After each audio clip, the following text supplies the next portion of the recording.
Ontario is now bracing for the dreaded sixth wave of COVID. Yes, you heard that correct. The sixth wave. Will we continue to repeat the exact same mistakes over and over again? Have we learned anything from the past 2 years? I'm Candice Malcolm, and this is The Candice Malcolm Show.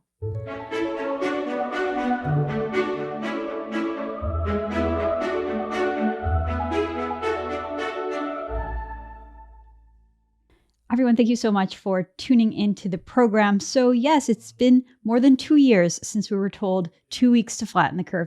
Yet here we are in April 2022, and the reaction to another wave of COVID is as if nothing has changed. So many people go back to the same default position that we need masks, we need lockdowns, and we need more vaccines. Nothing has changed despite everything that we've learned over the past 2 years. So to help me break down the latest in Ontario and to figure out what is going on with the sixth wave of COVID is True North's own Sue-Ann Levy. As you know, Sue-Ann is an investigative journalist and reporter here at True North. She recently retired after 30 years of investigative reporting with the Toronto Sun and Post Media. She's a 2-time investigative award-winning journalist, 9-time winner of Toronto Sun's Reader's Choice Award, and for News Writer of the Year. So Sue-Ann, thank you so much for joining us today. Oh, you're welcome. Very welcome. So since the pandemic began, you've been reporting on so many issues that we've had with public health restrictions, with the government's default restrictions when it comes to COVID. So many times they are contradictory, they're nonsensical. They'll recommend one thing one week and then something totally different a week later. So what do you make of this latest sort of fear-mongering that we're seeing over, I suppose, I mean, I don't even know what happened. You know, I thought the fourth wave was Omicron. I don't know what the fifth wave was, but all of a sudden now we're into a sixth wave apparently. And a lot of people are beating the same drum that we need to restrict and make some of the same mistakes we've made all along. What do you make of it, Sue-Ann? Well, the interesting thing is those who do get COVID, and at this point, if they've had 2 or 3, if they've been boosted like me, then it would be very, very mild, I think, in most cases. Now they're announcing on social media, and it just is nauseating. They're announcing on social media that they have COVID as if they've joined some secret club, some secret cult. And the other thing is, the implication is that now that kids are unmasked in schools, that this is causing this sixth wave. The problem is that you've got all these lefty doctors, these politicians, fearful politicians, who listen to the same people over and over and over again. And the lefty doctors don't want to give up their 15 minutes of fame. I hate to sound cynical, but that's what it's all about. It's so interesting because I had a sort of contrarian-minded doctor on the show a couple weeks ago, Dr. Matt Strauss, and he was very opposed to masking. He said that there just isn't the data when it comes to the research. It shows that anyone under the age of 50, anyone wearing a cloth mask, these things don't actually help prevent COVID. It's kind of like a security blanket on your face, and yet you find so many doctors on the other side saying, yes, we need these precautions, we need these measures, especially for little kids who are at such small risk of developing any serious illness from COVID. I mean, you wrote a piece about masks in schools, saying with masking, it's time to leave the kids alone. What do you have to say when it comes to this idea that little kids have to wear masks? Well, some of them have only known masking for the last 2 years in schools. And, you've got to think about the other side. You got to think about the social implications, the fact that people can't see each other's faces. Maybe adults want to hide behind masks, but they can't see each other's faces. It's very kind of antisocial. And like you said, first of all, there's 2 things. The risk of young kids, the statistics have proven it, the risk of young kids actually picking up COVID and then actually getting really sick from it is very low. We know that this has been a disease of the elderly. I've tracked the statistics over the last 2 years. We've lost an enormous number of people in long-term care homes, enormous number of seniors in retirement homes. This is not a disease or a virus of the young. And the other thing is that, masking them is just not good for their mental health and well-being. And nobody wants to think about the other side, about the mental issues that have arisen as a result of COVID and the lockdowns and the masking. And you're right, a cloth diaper on your face does not protect you. I mean, for me, I wore it and went along with it because I knew that I had to. And I thought, this is ridiculous, but if everybody else is doing it and it's a mandate, then you have to. As soon as I got down to Florida, off came the mask because, the other thing is wearing the mask, I think, doesn't protect you. It doesn't make you immune to other things that are flying in the air. I mean, you're closing up your nose, your mouth, and you're not breathing in things normally. And I have to wonder about your immunity to everything else. It's so true. My son goes to a little preschool. He's 3 years old, and he goes to a preschool for 2 hours in the morning. And they make the kids wear masks, which just drives me absolutely crazy. But it's funny because the kids all still get sick, right? Like my son comes home with a runny nose. Like half the kids in his class have a runny nose. Like the idea that the mask would stop anyone from anything. I mean, to me, it's unconscionable that they still make kids wear it. And for myself, I don't even send my son every day because I don't like the idea that he is wearing a mask. I argue with the teachers and the administrators, and they say, well, it's not really up to us. It's frustrating that they still force kids to do that. And to your point, when we first, 2 years ago, when we were first told 2 weeks to flatten the curve, we didn't really know anything about COVID, right? We just thought, okay, this is a strange virus from China. Let's be as precautious as possible. We started to learn the data fairly quickly that the majority of the deaths were coming in long-term care facilities. That that little kids didn't.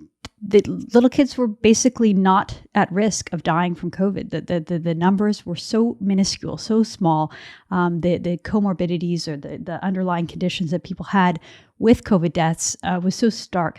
And yet it seems like the public policy hasn't really adjusted to address that, Sue-Ann. It's to your point, you say that these are lefty doctors and lefty teachers and administrators.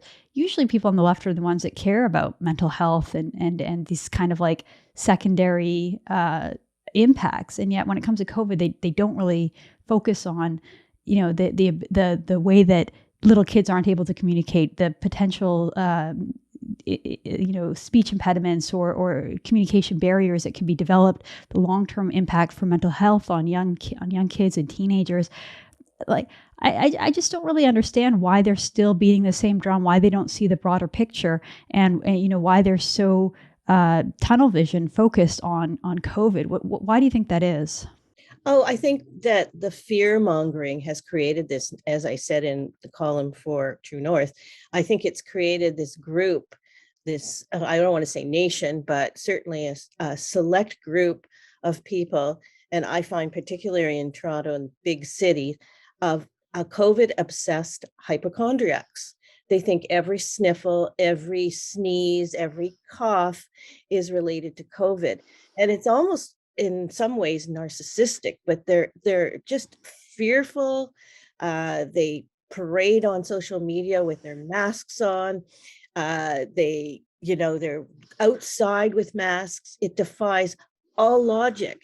And I think people have just been so indoctrinated by our politicians, so indoctrinated by public health, by lefty doctors, that they're just downright fearful. And it's a bunch of sheep. They're a bunch of sheep. There was an NDP, I guess, rally yesterday in Toronto, and no one could come unless they produced their vaccine cards. It was outside, by the way, at the Evergreen Brickworks, which is a lovely place, and it's all outdoors.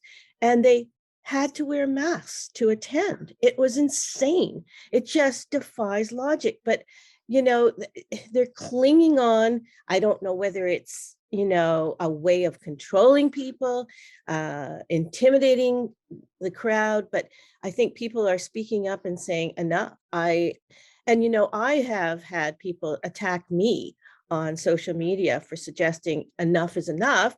Don't you care about health? Don't you care about little children, big children, seniors? I wear a mask around seniors. you know what? I lost my dad to COVID. My mom is 88. You think I don't take precautions? It's crazy that everything that's going on now defies all logic. Well, and it's such a one-sided way of looking at it, like, "Oh, don't you care about kids?" It's like, "Well, don't you care about kids? Don't you want kids to be able to have a free childhood where they don't have to feel so restricted?" And kids growing up with paranoia and fear and adults telling them that everything could be at risk. I mean, what I look at the sort of like, we talk about Gen Z and how they're very protected and how they want college speech codes and they need safe spaces and all this kind of stuff. I can't imagine what the generation that's growing up now, how much more like that they're going to be, just given that they're growing up in this environment where we're told that we have to live in bubbles and that everything could potentially kill them. It's like what kind of impact is this going to have on that next generation? There was a survey that came out over the weekend, Sue-Ann, from the Canadian Press. They reported on it, saying that there was a survey. It was actually conducted by the Canadian Hub for Applied and Social Research from the University of Saskatchewan, and it found that Canadians are more divided than ever. They're completely divided over COVID-19 politics. 40% of Canadians said that they have lost contact with a close relative or a friend over disagreement over pandemic politics. That the majority of Canadians, 72%, said that the COVID-19 pandemic and the 2021 federal election were the two most divisive issues that they've lived through. And I think a lot of people are seeing this, that people are wound up really tight, that people are angry, that there's a lot of disagreement. You see it play out on social media. You talk about how you were attacked. I think a lot of people feel that way. People who are outspoken about either being pro-vax or anti-vax. This issue is just dividing Canadians. It's really bad for our country, and yet we keep revisiting it over and over again. It's like, maybe we should just let it go. Sixth wave. Who cares? Why are we even focusing on it if it's an endemic and so many people have either gotten it and had herd immunity or developed herd immunity among the population, or they're fully vaccinated? Like, why do we even continue to focus on it, knowing that it's so divisive? I'm wondering what your experiences have been, and why you think that we can't let this issue go, even though we know it's so bad for us. It's fear. And look, I'm triple vaccinated. I'm boosted. And the way I feel is that if you asked me to get a vaccine to protect myself and protect others, then I did it. I agreed to it. I've had some lingering side effects, which are not fun, but I did what I was asked to do.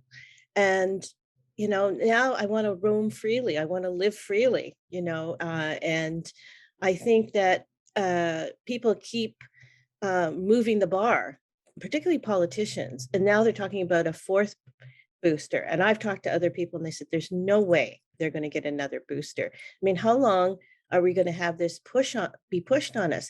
And Candice, I think that was a large part of what the Freedom Convoy was all about, that people have been pushed, they've been isolated, they've been locked down, they've been told how to live their lives for the last 2 years, and enough is enough.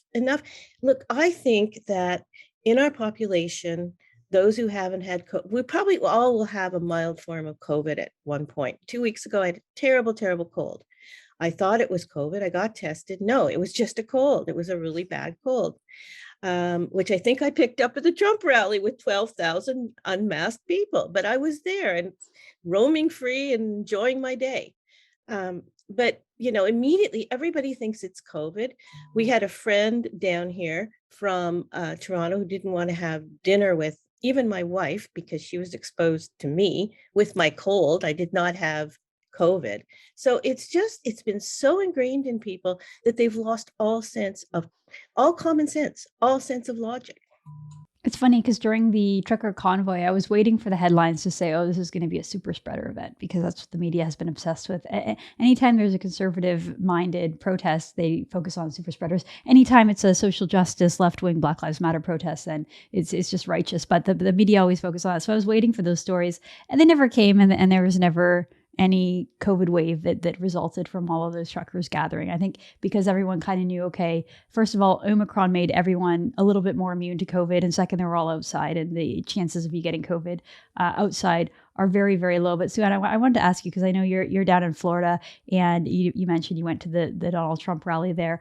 Tell me a little bit about the rally, and tell me just more broadly about the difference between, because you spent most of the pandemic, I believe, in Toronto and Ontario around sort of the COVID hypochondriacs, as you call them, and then the second part in Florida, where it's super relaxed and they've kind of moved on, and no one even talks about COVID, no one wears masks anymore. So maybe you can comment on the differences. Well, the only paranoid people down in Florida are New Yorkers, frankly, because they've been so indoctrinated. But, it's interesting. When I first came down here, I saw a lot of people wearing masks in the grocery stores, in Costco. And in the last 2 weeks, it's been totally relaxed. You don't see hardly anybody wearing masks. We went to a couple theater performances in November and December. Into January, there were strict rules about wearing masks. We had to show our vaccine cards. None of that anymore. We just went to a play the other day, no masks, there were people wearing masks in the audience, but no requirement. Nobody talks about it. I don't see the same kind of signs anywhere. Walk into a grocery store, walk into a regular, store, one of my favorite dress stores, no issues. It's free. It's totally free. And the only time I had to wear a mask was when I was at the Palm Beach airport yesterday. That was a federal requirement. At the Trump rally, there were 12,000 people. 12,000, I could not believe, in Fort Lauderdale, packing this arena. Almost every stand was full. They waited the entire day to hear Donald Trump after a succession of speakers. We were there from 11:30 on, and he didn't speak till about 6 o'clock. So it was wow. Who else was there? What other speakers did you hear from? Candice Owens spoke, and Donald Trump Jr. spoke, and Dan Bongino spoke. Very, very interesting group of speakers. And like I said, people waited and waited to hear him, and he didn't disappoint. And might I add, no one was wearing masks at all. All 12,000 people that I estimated were there. Nobody was wearing masks. And so, what was the purpose of the rally? Is he running for president, or what was the kind of rationale behind having this big rally here in Florida? He's been doing a series of them. He's done one in South Carolina. He did one in Michigan the other night. He's doing one in, I believe, Georgia. I'm on his list now, so I get requests to buy doormats and hats and all kinds of stuff, and notices about his rallies. But he's doing a series, and I think he's testing the waters to run. He's raising money.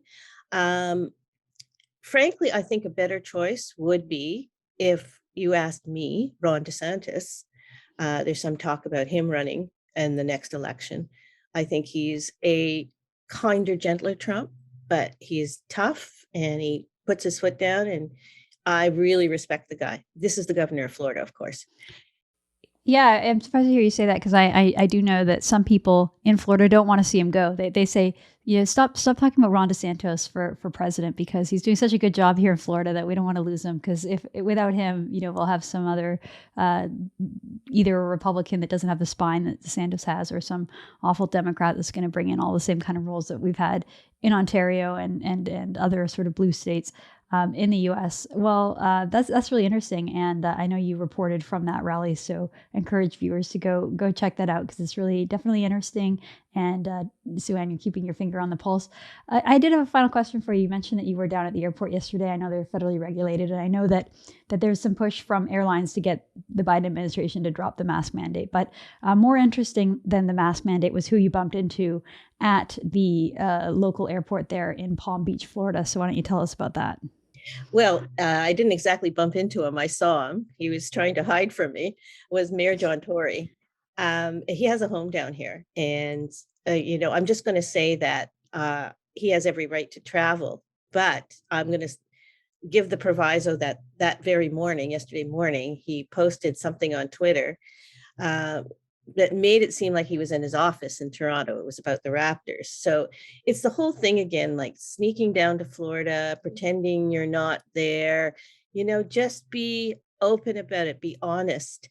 And I'm sure this isn't the first time he's come down. And it was just, it was so hypocritical. About politicians, and they pretend they're not traveling, but they are.